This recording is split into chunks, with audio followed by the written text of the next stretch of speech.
ओम शांति। आज 11 मार्च 2021 है और आज बाबा के साकार रूप से चले हुए महावाक्य है विशेष शिव जयंती के निमित्त। महावाक्यों का स्पष्टीकरण देंगी आदरणीय आशा दीदी। ओम शांति दीदी। ओम शांति। बाबा ने कहा, मीठे बच्चे, तुम सर्वोत्तम सौभाग्यशाली ब्राह्मण कुलभूषण हो। तुम्हें स्वयं भगवान बधाइयाँ देते हैं। क्यों देते हैं बधाइयाँ? बाबा कहते तुम सर्वोत्तम ब्राह्मण कुलभूषण, सर्वोत्तम, क्योंकि हमको जन्म देने वाला शिव बाबा स्वयं है और ब्रह्मा के मुखारविंद से हमको जन्म देते हैं। तो जो हमारा नया जन्म है उसके प्रति शिव बाबा कहते हैं मैं तुमको बधाइयाँ देता हूँ। तुम्हारा नया जन्म हुआ, तुम्हें नई दिशा मिली, तुम्हें नया लक्ष्य मिला और तुम कितनी ऊंची प्राप्ति के वारिस हो, इसलिए मैं तुमको बधाइयाँ देता हूँ। प्रश्न है, बाप बच्चों को संगम पर ही सृष्टि का समाचार सुनाते हैं, सतयुग में नहीं। क्यों? क्योंकि सतयुग तो है ही आदि का समय। उस समय सारी सृष्टि का समाचार अर्थात सृष्टि के आदि मध्य अंत का ज्ञान कैसे सुनाए? जब तक सर्कल रिपीट ही नहीं हुआ है तब तक समाचार सुना ही कैसे सकते? संगम पर ही तुम बच्चे बाप द्वारा पूरा समाचार सुनते हो।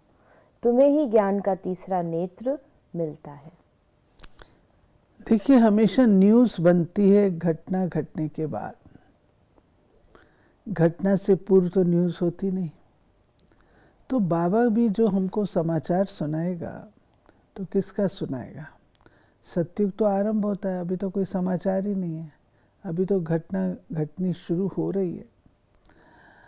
तो बीच में भी नहीं सुनाता क्योंकि कंप्लीट नहीं है, उसका आगे क्या होगा वो तो पता नहीं है। इसलिए बाबा कहते हैं जब ये पूरा साइकिल कंप्लीट होता है तब संगम युग पर मैं आकर के तुम बच्चों को सारे कल्प की सृष्टि चक्र की घटना सुनाता हूँ, समाचार सुनाता हूँ।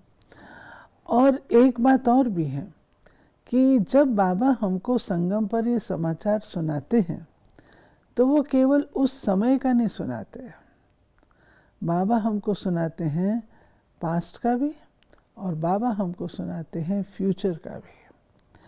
तो तीनों कालों का दर्शन कराने के कारण बाबा हमको त्रिकालदर्शी बना देते हैं। इसको बाबा कहते हैं त्रिनेत्री त्रिकालदर्शी। ओम शांति। तो बाबा ने कहा, आज है त्रिमूर्ति शिव जयंती, सो ब्राह्मण जयंती, सो संगम युग जयंती का शुभ दिवस। बहुत हैं जिनको बाबा ईश्वरीय जन्म सिद्ध अधिकार की ग्रीटिंग्स भी नहीं दे सकते। बहुत हैं जिनको पता नहीं है कि शिव बाबा कौन है, उससे क्या मिलना है, वो ग्रीटिंग्स क्या समझ सकते हैं? बाबा हमको जो फर्स्ट सेंटेंस आपने पढ़ा कि आज है त्रिमूर्ति शिव जयंती, फिर बाबा ने कहा ब्राह्मणों की जयंती, फिर बाबा ने कहा संगम की जयंती। तो इसमें पूरा हमारा ज्ञान आ जाता है एक हिसाब से। त्रिमूर्ति शिव जयंती अर्थात शिव बाबा की जयंती जो त्रिमूर्ति हैं। त्रिमूर्ति अर्थात त्रिदेव रचयिता है। और ब्रह्मा बाबा की भी जयंती होगी क्योंकि उस साधारण रथ का नाम ब्रह्मा तभी पड़ता है जब शिव बाबा उसमें परकाय प्रवेश करते हैं, तब ब्रह्मा का भी जन्म हुआ। शंकर की भी जयंती एक हिसाब से क्योंकि उनका रोल संगम पर शिव बाबा के आने पर ही आरंभ होता है, उससे पूर्व उनका रोल होता नहीं है। तो शंकर जी की भी जयंती और विष्णु की भी जयंती एक हिसाब से है। इस हिसाब से कि बाबा जो हमको ज्ञान सुनाते हैं उसकी जीवन में धारणा वो जो है हम करते हैं, तो पालना के संस्कार हैं। तो त्रिमूर्ति शिव जयंती, त्रिदेवों सहित शिव बाबा का जन्म दिवस। और उसके बाद बाबा ने कहा ब्राह्मणों की। अब ब्रह्मा मुख से जो ज्ञान लेते हैं तो साधारण मनुष्य आत्माएं ज्ञान लेकर के अपने आप को पवित्र बनाती हैं, ब्राह्मण बनाती हैं। तो ब्राह्मणों की जयंती भी हो गई। और फिर है संगम जयंती। संगम तो हमारे सतयुग और त्रेता का भी है, त्रेता द्वापर का भी है, द्वापर कलयुग का भी है, कलयुग और सतयुग का भी है।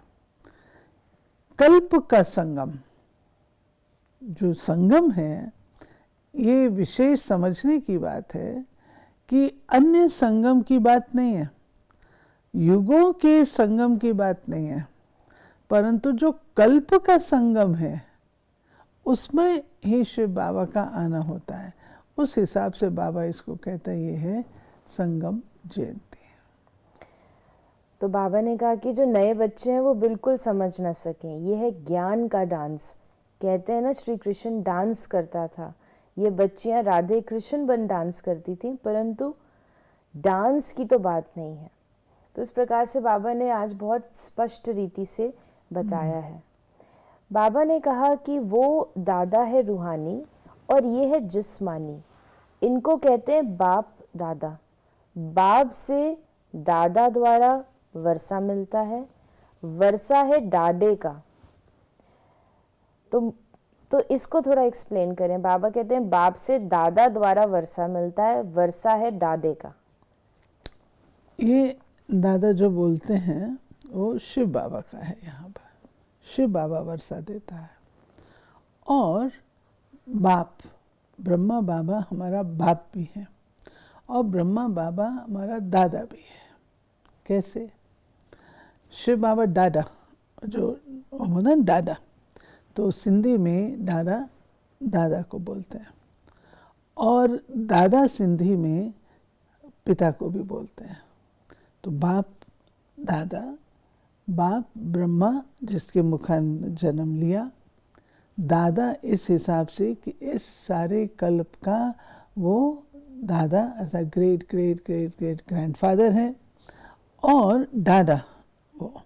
तो बाप द्वारा दादे का वर्षा हम प्राप्त करते हैं।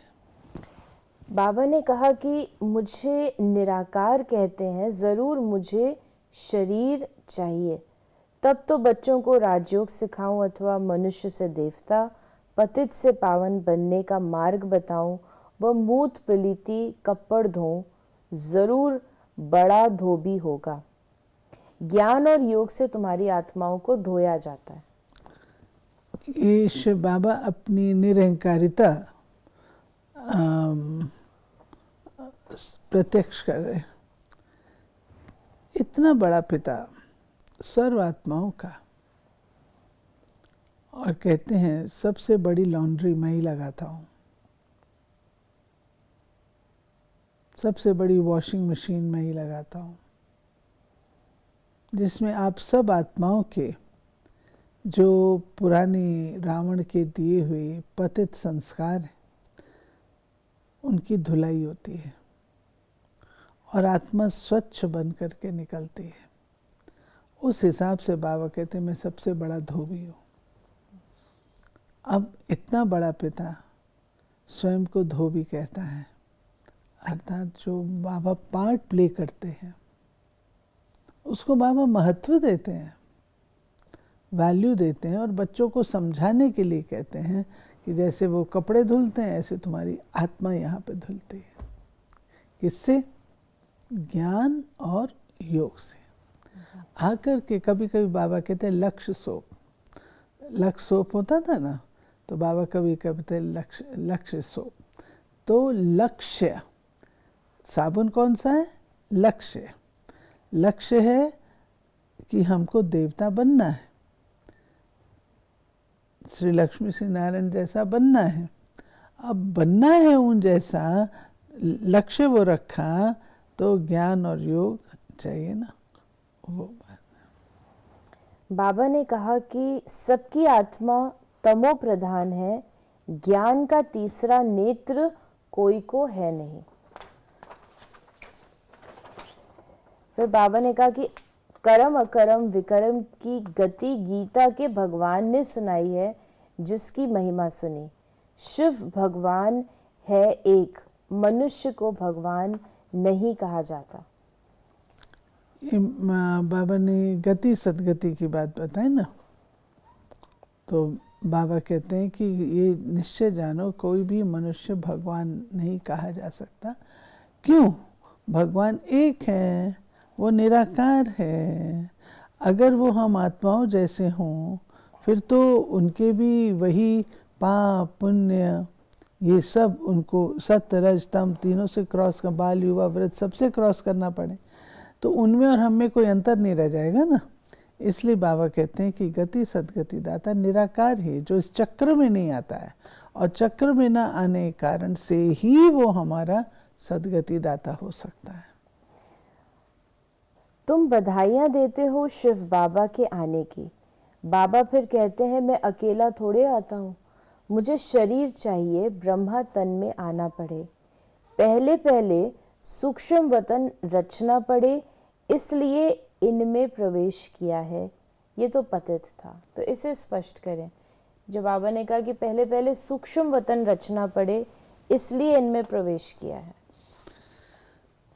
देखिए, जब शिव बाबा आता है तो बाबा आकर के कई कार्य करते हैं, और कार्य करने की जो उनकी विधि है वो भी न्यारी है। अचानक ही शिव बाबा प्रवेश कर जाए ब्रह्मा में, तो ब्रह्मा तो जानेगा नहीं ना ये कौन है, क्या हो रहा है। तो पहले बाबा साक्षात्कार के द्वारा उनको तैयार करते हैं, और साक्षात्कार का पार्ट सूक्ष्म वतन का है। तो सूक्ष्म वतन शिव बाबा क्रिएट करते हैं। जैसे देखिए, आपका घर है, घर में कोई पोर्शन आप यूज़ नहीं करते हैं तो आप बंद करके रखते हैं ना। ऐसे तो नहीं वो एग्जिस्ट नहीं करता, एग्जिस्ट कर रहा है, परंतु उसको यूज़ नहीं किया जा रहा है। जब ज़रूरत पड़ती है आप उसको यूज़ करते हैं। तो शिव बाबा जब आते हैं तो सूक्ष्म वतन का भी यूज़ होना आरंभ हो जाता है। और कैसे शिव बाबा पहले पहले साक्षात्कार कराते हैं ब्रह्मा को ज्योति बिंदु का, फिर उसके पश्चात स्वर्ग का, जो भिन्न भिन्न साक्षात्कार बाबा को हुए, विष्णु चतुर्भुज का, आदि आदि। तो ये जो साक्षात्कार बाबा कराते हैं तो कहाँ कराते हैं? सूक्ष्म वतन में कराते हैं। ये बाबा कह रहे हैं कि ये राज भी मैं ही आकर के खोलता हूँ। मैं आता हूँ तो पहले सूक्ष्म वतन रचता हूँ, साक्षात्कार आदि की विधि से उस आत्मा को तैयार करता हूँ ब्रह्मा को। उसके बाद यही ब्रह्मा को मैं लक्ष्य देता हूँ कि तुम्हें संपूर्ण बनना है उसकी तरह, सूक्ष्म वतन के ब्रह्मा की तरह। तो ब्रह्मा जो है पुरुषार्थ करना आरंभ करता है। फिर बाबा ने कहा कि ये रौरव नर्क है अभी के समय के बारे में, महान दुख का समय है, अभी तो बहुत दुख आने का है, खूने नाहक खेल है, बैठे बैठे बॉम्ब्स गिरेंगे, तुमने क्या गुनाह किया, नाहक सबका विनाश हो जाएगा। विनाश का साक्षात्कार तो बच्चों ने किया है, अब तुम सृष्टि चक्र का ज्ञान जान गए हो। तो खूने नाहक अर्थात की विदाउट राइम और रीजन, इनोसेंट। कहते हैं गेहूं जब पिसता है तो उसका घुन भी पिसता है। जब विनाश होता है तो प्रिंसिपल क्या है? विनाश सिलेक्टिवली नहीं होता है, सिलेक्टिवली नहीं होता है, क्योंकि सारी ही सृष्टि का परिवर्तन होना है ना।